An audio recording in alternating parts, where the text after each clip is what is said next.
tonight that, you know, we're all going to have to live somewhere, and some people are going to have to work, but how do we work? We're going to have to eat and feed ourselves. So what does that look like in a sustainable society?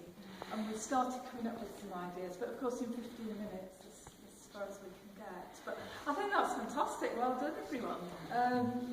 So the next bit of the activity is we'll put these back on the tables, and we now want to think, okay, what sort of skills do we need to start getting us there?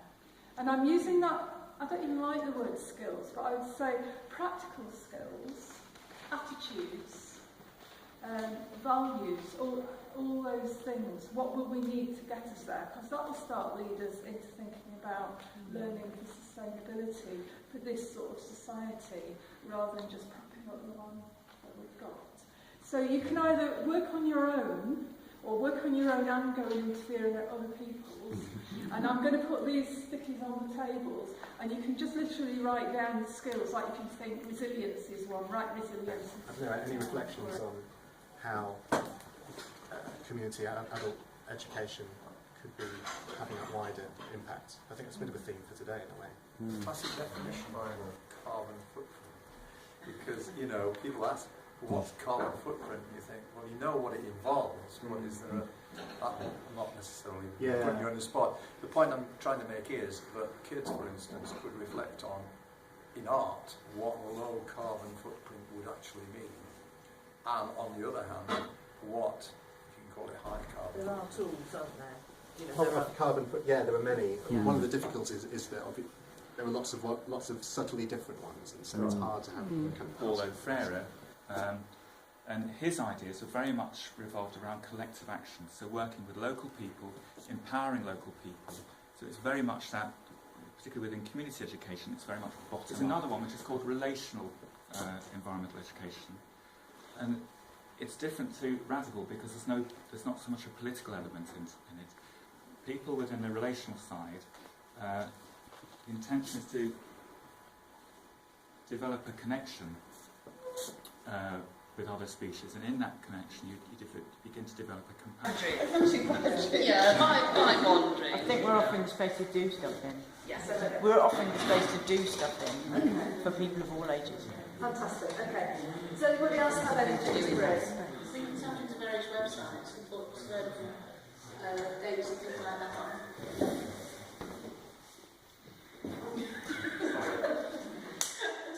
I'd be happy to tell us who you are first, that would be really good. Personally, I'm a tutor, but we do have a Bases website, so this is good there. We have engineering, we have village hall websites, those sort of things.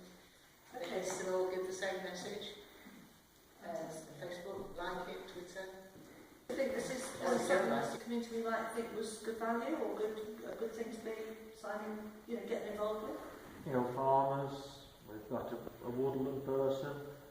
Also, the farmer, he could link into the pub, providing the food. Also, you could have a microbrewery which is close to you, you don't have to travel far. We've got a woodland person, we've got a waller, a farmer, we've got builders, we're all together, we can all help each other, recycling and everything sustainable. A bit of bartering, without money changing. I'd certainly be a skill. Accepting complaints as a gift. Okay, thanks for your negative feedback. We can work on that. From that village or that estate. So you come fairly objectively and you come with ideas from somewhere else, a spark of inspiration, and people might see you also as somewhat objective and somebody that anybody could in theory relate to. So the ideal is to keep yourself open to all those different community groups, not get tied down to any particular group in particular. Variety of skills. I was representing a grandparent, the community at the school gate, really. It was kind of what I was representing, and you more generally families. Yeah.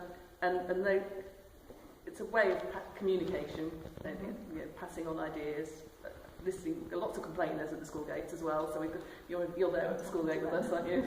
Yeah, having a good whinge. So, but also they can bring such a variety of skills, but it's how to channel those skills. We need some kind of vehicle for sharing these skills. We've just said about the children, they've got that often an enthusiasm and a sort of ideas and sort of inspiration that aren't restricted yet by the box or whatever, which can be useful for adults to pay attention to. We talked, we had ideas. We wanted to educate people, tell them about new recipes and where the local food came from. I wanted to teach them to play tennis, perhaps new different sports to bring more people to become more inclusive. And then to make ourselves sustainable, in fact, we both made a huge community with cafes, meeting up areas, exchange areas. But interestingly, I was in a village and the shop was in a town. And I think it's very important that we have very good transport, so we can live quite locally, but we can also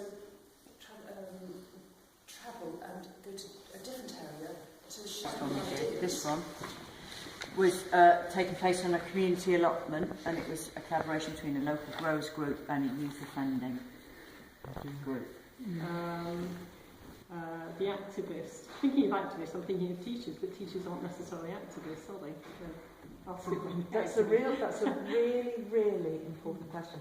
What, particularly teachers who are informal, in a, you've paid to come on a course, or you're on a course because you've been referred to it. Is it then our job to actually actively pursue the change of beliefs In schools, sort of working together on the safer cycling skills. So we identified that as sustainable transport being a key area. So, the benefits of the police, improved, safer, cyclists make better drivers. We've got evidence to support that. And obviously for schools, if they're working with them, then the children are going to benefit from getting cycle shop education, to have increased sales and servicing in, and so working together. Improved longevity and health generally. And I suppose there was one with the healthy eating, the link between the schools, the health service, and other food. So in terms of the schools, it's providing health professionals are going in. Benefits to the school, not only bills, but better environment, education opportunities by what we're doing, raising awareness. One was new meals. Community Energy Initiative. Yeah. Working fairly closely with the local authority, possibly going to use the local authority roof. So actually based on ideas that were already. I want to tackle one of the very difficult ones, changing the way economists view the world, and we're literally doing it as you've made us stop. Okay. But somehow we've got to train new future economists to be able to look at the way economics work in a totally different, more sustainable way. Yeah. And it was about passing on new skills, team building, preserving the area, and obviously benefiting all that as well. Thank you all so much. That was a slightly open and fluid afternoon. I wasn't quite sure how it was going to go, as you might have been able to gather, and you've all risen to it in fantastic ways and come up with some absolutely wonderful suggestions, for which we're going to reward ourselves with a cuppa and a break for... A lot of gin and tonic. So keep your hands in. We won't have any more this session, but you can still send them through to Kathy and the team.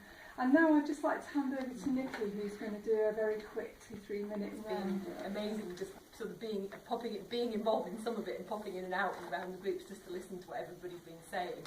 And it's been really interesting as well, because of people I've met, some I've not met before, and some from very different backgrounds, and people who've never met each other before. And some of the conversations where people go, "Oh, really? Do you do that?" And all the other networking stuff has gone in, as well as the stuff that we want to finish off today. Really, we're going, okay, we've looked at some ideas, and there's some great suggestions there for the Eco Centre, but there's also the what about us, and what about what can we do apart from possibly have future events and talk to each other? What can we take away from today, and what can we ourselves do differently, perhaps, or take away things that we might remember from today, and also, is there anything we can actually go away? Okay, right, I'm inspired. I'm going to go and do this now. And that is the now. Okay, so what next? So,